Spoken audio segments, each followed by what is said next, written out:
fils de Akalia, au mois de Kisléo, dis avec moi au mois de Kisléo. La 20e année, comme j'étais à Suse, dans la capitale, Anani, l'un de mes frères et quelques hommes arrivèrent de Juda et je les questionnais au sujet des Juifs réchappés qui étaient restés dans la captivité et au sujet de Jérusalem. Verset 3, ils me répondirent, ceux qui sont restés de la captivité là dans la province au comble du malheur et de l'opprobre des murailles de Jérusalem sont en ruine. Et ces portes sont consumées par le feu. Verset 4, la Bible dit, lorsque j'entendis ces choses, je m'assis. Dis avec moi, je m'assis. Dis, je plairai. Dis, et je fus plusieurs jours dans la désolation. Dis, je jeûnais et je priais devant le Dieu des cieux.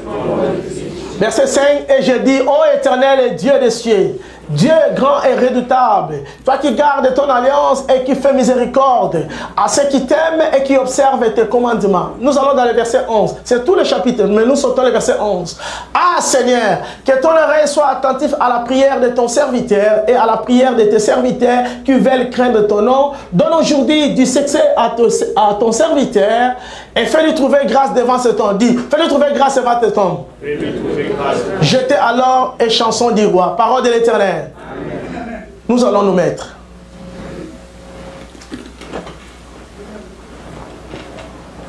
Merveille, sois avec nous. Sois avec nous. Nous allons parler de la réponse de Dieu. Nous connaissons l'histoire. On ne saura pas lire, mais je vais seulement parler de 3 choses et nous allons prier. 3 choses, nous allons prier. La réponse de Dieu. Nous connaissons l'histoire. Néhémie était l'un des captifs qui était à Suse. Certainement, cela n'est pas écrit dans la Bible, mais certainement, c'est dans les commentateurs de la Bible. Assuérus, qui était le mari d'Esther, était le père de ce roi ici, Astacé. Assuérus, qui était le mari d'Esther, le roi, qui était autrefois le mari de Vachi, c'était lui le père d'Astacé. Certainement, Néhémie est venu dans le pouvoir à cause d'Esther, parce qu'il était juif. Et certainement, Astacé avait de la considération pour les Juifs à cause de ce que nous connaissons, la considération que son père, Assuérus, avait pour les Juifs au travers Esther. Nous connaissons comment ils ont été épargnés par Aman. Et Néhémie était là, il servait, il était les chansons. Son travail était, il doit goûter avant que le roi ne mange pour préserver du poison. Et il était là, il était bien, il était à la face du roi, c'est lui qui goûtait tout. Il a attendu son frère Anani est venu de Jérusalem. Il a dit, comment sont là-bas? Ceux qui sont là sont au comble du malheur. Au comble du malheur, pourquoi? Il a dit, parce que les murailles sont brisées, les portiques sont brûlés, et les ennemis, Tobija Sambala, Gershom, sont en train de faire. Donc ils sont au comble du malheur. Et la Bible dit, lorsqu'il a entendu la nouvelle, qu'est-ce qu'il a fait? Il a dit, je me suis quoi? Je me suis assis. Qu'est-ce qu'il a fait? Il a commencé à pleurer au comble du malheur. Et qu'est-ce qu'il a fait? Il est entré dans le jeûne et prière. Et il a commencé à prier. Et le verset 11 nous dit sa prière. Aussi, il a dit, Seigneur, fais-moi trouver grâce devant cet homme qui, le roi Astacé. Il dit, fais-moi trouver grâce devant cet homme.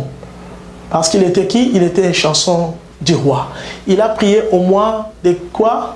Au mois de Chislev, au Kislev. Amen, amen. Maintenant, on va parler de 3 choses importantes. Donne-moi l'attention. Néhémie était bien. Lui, il était bien. Il était une chanson du roi. Il était devant le roi. Il mangeait bien, il vivait bien, il était bien. Mais il a entendu qu'à Jérusalem, les gens sont au comble du malheur, sont exposés. Le miracle n'est pas là. Et la première des choses que Néhémie a fait, il a été touché par les besoins de Dieu. La première des choses, Néhémie, il a été touché par les besoins de qui? Les besoins de Dieu. La Bible dit, il m'a répondu, ceux qui sont restés de la captivité sont dans la province au comble du malheur. Lui, il était bien. Lui, il mangeait bien. Lui, il voyait le roi à l'opprobre. Le muraille de Jérusalem sont en ruine. Et ses portes sont consumées par le feu. Lorsque j'ai entendu ces choses, qu'est-ce que j'ai fait? Je m'assis. J'ai laissé de travailler. À cause de la nouvelle que j'ai écoutée du besoin, les murailles sont brisées, les peuples, je m'assis, je pleurais. Et je fis la prière dans la désolation. La première des choses, si tu dois être la réponse de Dieu, tu dois être celui qui est toujours touché par les besoins de qui? Les besoins de Dieu. Je m'assis. Quelle est la dernière fois tu as pris les offres pour les besoins du Seigneur, pour prier, pour jeûner? Des fois, on s'assoit, on arrête de travailler parce qu'on a un besoin, nos besoins. Parce que tu as écouté que ta mère est malade, ton frère est malade, tu vas prendre les offres pour pleurer, pour passer le temps. Je dois téléphoner, je dois savoir qu'est-ce qui se passe, je dois être en contact avec eux. Quelle est la dernière fois tu as pris les offres pour les besoins du Seigneur? Il dit, je me suis assis. Il dit, je pleurais. D'autres gens pleurent parce qu'ils connaissent les problèmes. D'autres gens pleurent parce qu'ils connaissent les problèmes mais ils n'ont pas de solution à leurs problèmes. D'autres gens pleurent comme Anne parce que Dieu a la solution, lui n'a pas de solution. Nous ne pleurons pas de la même manière. D'autres pleurent parce qu'ils reconnaissent qu'il est la cause du problème. Néhémie pleurait parce qu'il savait, nos pères ont mal fait, nous sommes en captivité, les ennemis sont en train de nous assaillir. Néhémie pleurait parce qu'il savait qu'au-delà de tout ce que je peux pleurer, je n'ai pas la solution. Quelqu'un peut pleurer. Ce que le médecin a dit, il connaît, mais il n'a pas la solution à la guérison. Je connais mon problème, mais je n'ai pas de solution. Je plaire à Dieu qui est capable de changer. Il dit, je plairai. Et j'ai fait plusieurs jours dans la désolation. Pas pour lui. Lui, il était bien. Pas pour ses besoins. Lui, il était bien. Mais pour les besoins de Dieu. Quelqu'un est en train de m'écouter? Si tu dois être la réponse aux besoins de Dieu, tu dois être celui qui est touché par les problèmes de Dieu. Nous sommes beaucoup plus touchés par nos besoins, par nos problèmes. Tu peux même ne pas manger parce qu'on t'a appris que ta mère a fait un accident. Tu peux même ne pas manger parce qu'on t'a failli. Tu peux même pas en train de manger parce que tu n'as pas reçu une bonne nouvelle. Mais pour les besoins de Dieu, si tu dois être la solution aux besoins de Dieu, tu dois être celui qui est touché par les besoins de Dieu. Par ton besoin, les besoins de Dieu. C'est plus facile pour une femme de jeûner pour son mari. C'est plus facile pour quelqu'un de prier pour préparer son anniversaire. Pourquoi pas? Pour préparer son mariage. Pourquoi pas? Pour son problème du travail, pour la promotion. C'est plus facile que nous prions pour cela. Mais quelle est la dernière fois nous sommes bougés par les problèmes de Dieu? Donc la première des choses, dis à quelqu'un, pour être de répondre aux besoins de Dieu, dis à quelqu'un, tu dois être d'abord touché aux problèmes de Dieu. Quelqu'un a écouté? Quelqu'un a compris? Les besoins de qui? Les besoins de Dieu. C'est plus facile pour nos besoins. La deuxième des choses, si tu peux être la réponse de Dieu, écoute ce qu'il a dit. Je me suis assis. Qu'est-ce que j'ai fait? Il entra en prière. Il a dit, j'ai jeûné et j'ai prié. Pas pour lui. Lui, il était bien. Pas pour la promotion. Pas pour avoir une femme ou un mari. Pas pour avoir l'immigration. Pas pour avoir un enfant. Pas pour avoir une voiture. Il n'était pas en train de jeûner et de prier parce qu'il avait un problème à voir avec le juge, avec l'avocat. Ou il n'était pas en train de jeûner et de prier parce qu'il devait voir le manager. Non, il n'était pas en train de jeûner et de prier pour le visa. Il était en train de jeûner et de prier pour les problèmes de Dieu. Est-ce que quelqu'un me comprend? Amen. Quelle est la dernière fois que tu as jeûné, tu as prié pour que le Seigneur puisse utiliser puissamment ses serviteurs dans l'église? Quelle est la dernière fois que tu as jeûné, tu as prié pour que Dieu se manifeste dans son œuvre? Quelle est la dernière fois que tu as jeûné, tu as prié pour les âmes qui se perdent? Il dit, j'ai jeûné et j'ai prié, ô éternel et Dieu des cieux. Il a prié Jéhovah Sabaoth, le Dieu qui contrôle les armées célestes. Grand et redoutable, toi qui gardes ton alliance et qui fais miséricorde à ceux qui t'aiment et qui observent tes commandements. Regarde le verset 11. Il dit quoi dans le verset 11? Il dit, Seigneur, que ton oreille soit comment? Attentive à la prière de ton serviteur et à la prière de tes serviteurs qui viennent craindre ton nom. Donne aujourd'hui du succès à qui? À ton serviteur et fais-lui trouver qui? Devant qui? Qui était cet homme? Les rois. Je pose la question. Est-ce que tu peux prier le Seigneur Dieu, fais-moi trouver grâce quand je parlerai à mon boss qu'il accepte d'aider mon église? Tu veux faire cette prière? Amen. Est-ce que tu veux faire cette prière? Amen. Ça n'a jamais passé dans ta tête. Tu vois ton manager pour mon raise, mon bonus. Mais lui, il était en train de prier pour trouver grâce pour la maison de Dieu. C'est ce que tu ne comprends pas. Dieu contrôle ton patron. Dieu contrôle tout le monde. Quelle est la dernière fois tu as voulu aller parler des besoins de Dieu à ton superviseur? Quand tu travailles à la banque, quelle dernière fois tu as parlé à ton patron que mon église, nous servons le Seigneur, mais il y a des besoins. Dieu peut se servir de toi pour bâtir mon église. Quelle est la dernière fois que tu as fait ça? Ça ne passe pas à notre tête. Tu lui donnes une invitation pour ton anniversaire. Mais tu n'as pas les besoins de Dieu comme ta priorité. Des fois, nous ne comprenons pas que Dieu peut te positionner dans un endroit pour que tu sois la réponse aux besoins de Dieu. Mais ce n'est pas le besoin de Dieu qui nous est là. Nous ne gênons pas pour les choses de Dieu. Nous ne nous préoccupons pas pour les besoins du Seigneur. Quelle est la dernière fois que tu dis, Seigneur, fais-moi trouver grâce? Les amis du matin savent ce qu'on nous avait dit. Viens, c'était encore toi. Viens, c'est encore toi. Non, c'était pas toi. C'était l'autre, mais viens. Ah, c'est bon, bien.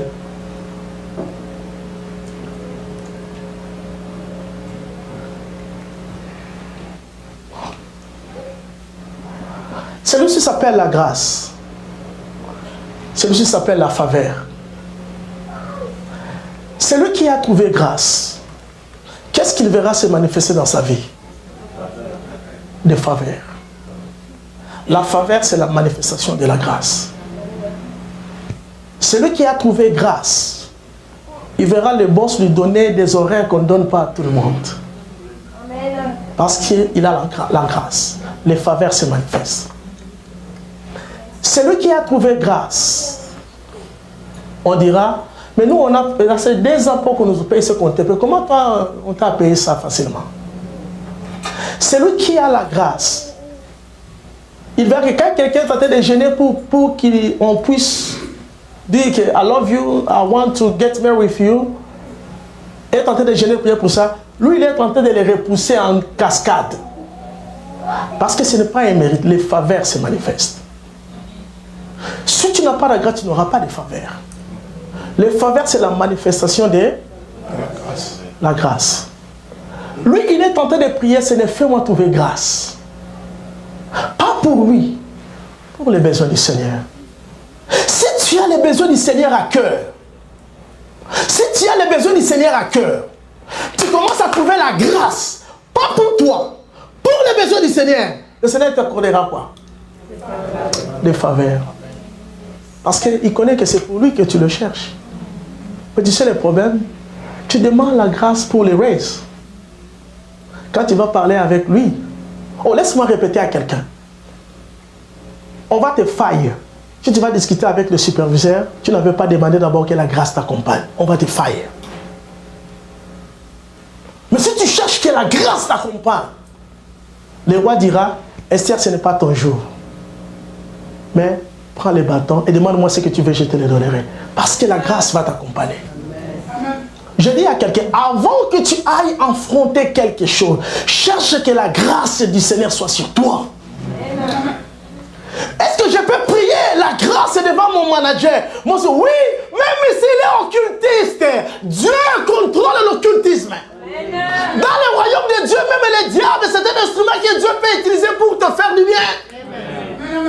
Parce que la grâce de Dieu, lorsqu'elle est sur toi, n'importe qui, la Bible dit que si le Seigneur approuve la voix de l'homme, il utilisera quoi? Même ses ennemis, à son avantage. Mais pour toi, tu ne connais pas qu'on a besoin de la grâce. Tu penses qu'on va seulement dakala qui yengele. Voilà pourquoi les choses se compliquent. Voilà pourquoi on ne te donne pas, parce que la faveur ne se manifestera pas parce que tu n'as pas la grâce. Je suis en train de dire à quelqu'un, si tu seras bougé par les besoins de Dieu, parce que non seulement tu es touché par les besoins de Dieu, mais parce que tu comprends et tu connais. Tu comprends et tu connais. Que lorsque je veux le faire pour les besoins du Seigneur, pas pour lui, Dieu le fera. Beaucoup de fois, nous sommes préoccupés par nos besoins, pas les besoins du Seigneur. Ce qui nous appartient nous touche plus que ce qui appartient au Seigneur. Nous sommes aveugles, sourds, muets aux besoins du Seigneur. Lui, il a écouté. Il a pris les offres, il s'est assis. Il a commencé à pleurer. Il est en train de... Pas pour lui, mais pour les besoins de la maison de Dieu. Amen, amen. Dis à celui qui est à côté de toi, si Dieu doit t'utiliser, dis-lui, regarde-lui dans les yeux, dis-lui, si Dieu doit t'utiliser, tu dois être sensible à ses besoins. Amen, amen. Quelqu'un a compris? Mais écoute la troisième chose. Regarde, la troisième chose. Dieu a utilisé Néhémie pour que Néhémie devienne maintenant qui? La solution. Regarde dans le chapitre 2. Commence à partir du verset 1er. Au mois de Nissan. Dis avec moi, au mois de Nissan. La 20e année du roi Artaxerxès, comme le vin était devant lui, j'ai pris le vin et je l'offris au roi. Jamais je n'avais paru triste en sa présence.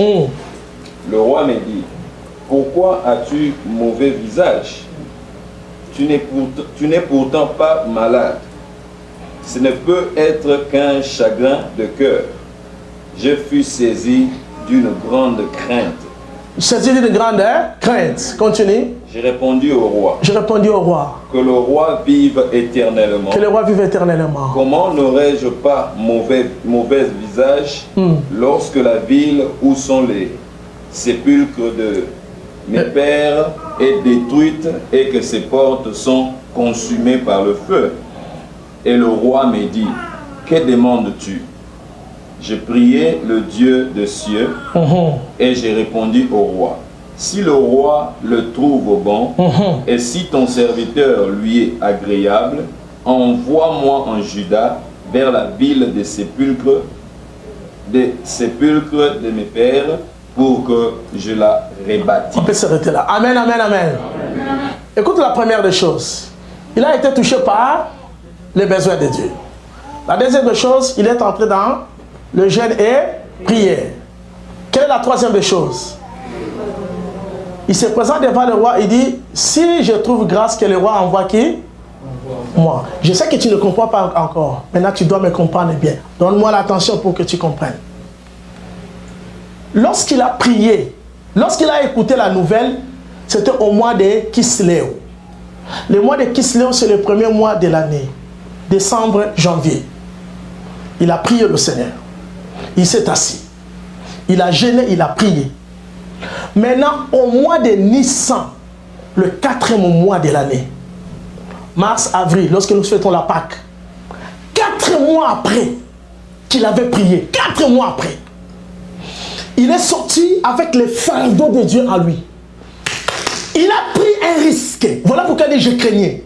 Parce qu'il ne devait pas apparaître devant le roi attristé. Mais il avait les fardeaux de Dieu. Pas les fardeaux de son père est malade. Pas les fardeaux de construire une maison au pays. Pas les fardeaux il est en train de chercher la maison parce que je dois acheter une maison à ma maman au pays. Non, non, non, non, non. Il avait les fardeaux de Dieu. Pas pour lui. Les fardeaux de Dieu empêchaient lui d'être triste. Comment vas-tu dormir lorsque tu connais qu'il a les besoins de la maison de Dieu? Il y a d'autres gens, il a un service. Mais quand il écoute les besoins de Dieu, ce n'est pas son problème. Comment est-il insensible aux besoins de Dieu? Les amis du matin savent ce que nous avons dit. L'entrée au ciel, c'est gratuit. Parce que Jésus a payé les prix. Mais la récompense au ciel n'est pas gratuite. La couronne que tu auras pour faire 1000 ans sur la terre dépend de comment tu sers le Seigneur. Je répète encore. Comment tu brilleras pendant l'éternité dépend de comment tu as servi le Seigneur pendant 50 ans de vie. Laisse-moi répéter. Aujourd'hui, ta femme, ton mari peut t'empêcher de servir le Seigneur. Il n'a pas une couronne pour deux. Chacun aura sa couronne. Laisse-moi répéter ce que je dis. Il a un compte qu'on appelle Trust Account ou Escrow. Cet argent, si je te le donne, ce n'est pas ton argent, c'est mon argent. Toi à qui j'ai donné, on t'appelle Trustee. Je te trust. Trustee. Tu le mets dans les comptes. Tu ne mélanges pas avec ton argent. Tu ne mets pas avec ton argent. Tu n'ouvres pas. Tu le gères pour moi. Tu fais des dépenses. Après 2 ans, 5 ans, c'est le conseil convenu. Quand je viendrai, tu me fais les comptes de comment tu as géré mon argent. Je pourrais alors te payer. Ce que je te paye, c'est ton argent. Mais ce que tu gères, c'est mon argent. Pendant la vie terrestre, nous sommes des trustees of God. la beauté, la joie, l'intelligence. God has trusted you avec ses biens. L'argent que tu as, la beauté que tu as appartient au Seigneur. Qu'avons-nous que nous n'avons pas reçu de la part du Seigneur? Quand Jésus viendra, le mot c'est bon et fidèle est serviteur. Il va nous donner des récompenses par rapport à comment nous avons géré ces biens. Ce qui nous donnera quand il viendra, c'est ce qui sera à nous. Mais maintenant, ce n'est pas à nous. Qui n'a pas écouté que je recommence? Qui a écouté? La parole que tu as écoutée, c'est ce qui te jugera. Ce que tu as maintenant ne t'appartient pas. Quand Jésus viendra, il te payera. Ça sera à toi. L'homme est allé dans un pays étranger pour s'invertir de l'autorité, dit Jésus. Il a donné des talents aux serviteurs. Il a été investi, il est venu rendre compte de votre administration. Qui n'a pas écouté que je recommence? Ta voiture, ta maison, tes enfants, ton intelligence, tes diplômes, tes talents, tout appartient au Seigneur. Ce qui appartiendra à toi, c'est ce que le Seigneur te donnera après, quand il viendra. Maintenant, la manière dont tu es tenté de gérer ce que Dieu t'a donné maintenant, détermine la position qu'il te donnera quand il viendra. L'entrée au ciel est gratuite, mais la couronne n'est pas gratuite. La position que tu auras n'est pas gratuite, c'est mérite. Quelqu'un a écouté? Maintenant, écoutez-moi très bien. 4 mois après, parce qu'Néhémie avait le fardeau de Dieu, quand Néhémie priait, est-ce qu'il savait que ce serait lui la solution? Non, il ne savait pas. Il priait pour les malheurs qui ne sont pas de l'autre côté. Je vais dire à quelqu'un, si tu n'es pas bougé par les besoins de Dieu, ton Dieu ne sera pas bougé par toi. Quelqu'un n'a pas écouté. Si les besoins de Dieu te bougent, ton Dieu par toi bougera pour apporter la solution. Si tu n'es pas touché par les problèmes de Dieu, tu ne seras pas la solution aux problèmes de Dieu. Aucun problème de Dieu qui ne passe par toi, tu apporteras la solution. Pourquoi beaucoup de nous ne sommes pas la solution au problème de Dieu? Parce que nous ne sommes pas touchés au problème de Dieu. Regarde quel est le problème d'un homme te touche. Comment tu appelles les gens pour trouver la solution à cet homme-là? Vraiment, c'est notre ami. J'ai écouté. Il a 5 jours. S'il ne paye pas les rents, on va les chasser. Maintenant, on va tout faire. Moi, je vais donner ça. Tu vas appeler tout le monde parce que tu es touché par son problème. Pourquoi tu n'es pas la solution au problème de Dieu? Parce que les problèmes de Dieu ne te parlent rien. Ne te concernent pas. Celui qui n'est pas touché par les besoins de Dieu ne sera jamais la solution au problème de Dieu. N'aimez prier. C'est une chose que de prier. Mais c'est une autre chose que d'être Dieu. Utilise-moi comme l'instrument qui va apporter la solution. Amen. Pasteur David, écoute ce que j'ai dit le matin, je l'ai redit. J'ai changé la manière de prier. Je dis au Seigneur, fais trouver grâce à toute l'église. Tout le monde. Amen. Amen. Mais ne bénis pas tout le monde. Bénis ceux que tu as confiance. Parce que la bénédiction de l'Éternel peut te faire fuir l'église. La bénédiction de l'Éternel peut t'amener la mort. La bénédiction enrichit. Tu vas devenir tellement riche que cette richesse va t'amener dans l'accident. Que Dieu fasse la faveur à tout le monde. Parce que la faveur, il est fait même aux païens. Mais la bénédiction donne aux gens que tu as confiance. Qui seront des good trusted. La bénédiction de l'Éternel peut te tuer si tu n'es pas préparé pour ça. Ça va te rendre orgueilleux. Ça peut te faire changer la ville. La bénédiction de l'Éternel. Voilà pourquoi que Dieu donne grâce à toute l'église. Mais que le Seigneur bénisse ceux qui ont confiance. Est-ce que quelqu'un a écouté? Le Dieu de la Bible, il a des problèmes. Mais il veut faire de nous des solutions, comme Néhémie. Néhémie était bien, mais c'était les besoins de Dieu. C'était les problèmes de Dieu. Il est entré dans la prière, il a prié. Après avoir prié, Dieu dit, c'est toi que je vais utiliser pour apporter la solution. Tu pries pour la délivrance de la ville, c'est toi que je vais utiliser les 4 J. Tu pries pour que l'église soit bénie, que le Seigneur. Un jour, j'étais en train de prier. Je dis, Seigneur, est-ce que tu peux aussi nous donner des millionnaires? Au lieu que nous ayons seulement les gens qui nous viennent avec des problèmes, que les gens aussi qui nous viennent avec des solutions. quand il passe au bureau, quand il quitte, l'onction a augmenté. Parce que sinon, quand quelqu'un passe au bureau, quand il passe, un cheveu blanc sort. Chaque cheveu blanc, chaque problème d'un chrétien. Le Seigneur a dit ceci. Comme David, des fois on ne te donne pas des millionnaires. On te capacite à faire tes propres millionnaires. Amen. Je te capacite à équiper les gens à devenir des millionnaires. Mais Dieu regarde le cœur avant de regarder la main. Qui est celui qui a le cœur de Dieu? Que Dieu peut utiliser comme Néhémie. Qui est celui qui est prêt à mettre Dieu la priorité? Que lui. C'est là que Dieu va utiliser. Laisse-moi répéter encore. On peut prier comme Anne. That's fine. Mais quand tu auras Samuel, tu vas l'amener ou tu vas changer de ville avec Samuel? Le problème, ce n'est pas quand on prie, mais quand Dieu exauce la prière. Voilà pourquoi, lorsque nous sommes bougés par les besoins de Dieu, tu pourrais être la solution de Dieu. Pourquoi Dieu a utilisé Néhémie? Parce qu'il était touché par les besoins de Dieu. Pourquoi? Parce qu'il savait prendre les risques de sa propre vie. Il ne devait pas apparaître triste, mais il a pris les risques d'apparaître devant les rois attristé pour les besoins de Dieu. Pourquoi Dieu a utilisé Néhémie? Il n'est pas allé chercher des pierres ou des bois pour bâtir sa maison. L'intérêt de Dieu premièrement, la maison de Dieu. Caleb, je veux dire à quelqu'un, si Dieu est ton intérêt, tu seras son intérêt. Si Dieu est ta priorité, tu seras sa priorité. Tu ne dois pas chercher le Seigneur comme tout le monde. Est-ce que tu comprends que Dieu peut faire de toi ce que Trump ne peut faire de toi? Est-ce que quelqu'un comprend que Dieu peut faire de toi ce que personne sur la terre peut faire de toi? Des fois, on ne comprend pas que Dieu donne de la faveur, que l'Éternel bénit son peuple et le rend heureux, que Dieu dit pousser, il prend l'indigène et le fait l'asseoir avec des grands. Des fois, on ne comprend pas, on pense que c'est de la blague. Voilà pourquoi ma prière, que si le Seigneur trouve des cœurs disposés, que le Seigneur les fasse. Maintenant, je vais finir en disant ceci. Écoutez-moi très bien. Écoutez-moi très bien. Si tu es comme Néhémie, tu n'as pas encore cette provision,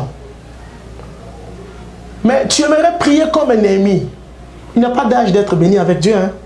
Amen. Surtout si ces besoins-là, c'est pour le Seigneur. Il n'a pas d'âge. Dieu peut te donner plus que ce que tu as touché 10 fois plus. Amen. Quand ton cœur est pour lui, il peut le faire. S'il l'a fait en Afrique, il peut le faire en Amérique. Amen. Écoutez-moi quelqu'un. Ça a pris Néhémie combien? 4 mois. Mais pendant les 4 mois, il avait toujours le fardeau de la maison de Dieu. Tu veux faire une prière aujourd'hui pour les besoins de Dieu. Ça peut te prendre 1 année, ça peut te prendre 3 mois. Celui qui est enfant, c'est celui qui a les fardeaux. N'enlève pas les fardeaux de Dieu.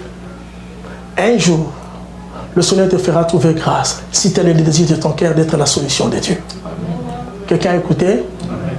Ne faites pas une prière et c'est fini. Dis Seigneur, je vais être celui qui va te bâtir une maison dans cette ville. Je vais être celui qui va acheter un avion pour le ministère, car rien n'est impossible à Dieu. Seigneur, tu m'as dit le ciel et la terre t'appartiennent. Je vais être une porte du salut pour toi dans cette ville. Je vais bâtir une maison en ton honneur. Si les stars du monde donnent des millions pour leur Dieu, moi je vais l'être pour toi. Je n'en ai pas. Mais Seigneur, je mets cette fardeau en moi. Je te dis d'avance. S'il a fait avec Néhémie, il peut le faire avec toi. Le Dieu de la Bible ne fait exception de personne. Est-ce que quelqu'un comprend? Quand tu le fais pour le Seigneur, tu le fais pour tes enfants et pour tes petits-enfants. Même quand tu seras mort, ce que tu auras fait pour le Seigneur parlera après toi. Mais le diable connaît. Si nous volons les besoins de Dieu, nous ne sommes même pas bougés par les besoins de Dieu. Voilà pourquoi Dieu ne peut bouger en notre faveur. Celui qui bougera, c'est celui qui est touché par le besoin de Dieu. Voilà pourquoi je me rappelle encore autrefois comment on pouvait bouger pour les besoins de Dieu. Comment on pouvait bouger pour les besoins de Dieu. Tout ce que le diable fait, il change le besoin. Est-ce que quelqu'un a écouté? Lève-nous, nous allons prier. Lève-nous, nous allons prier. Chandara Bakoro.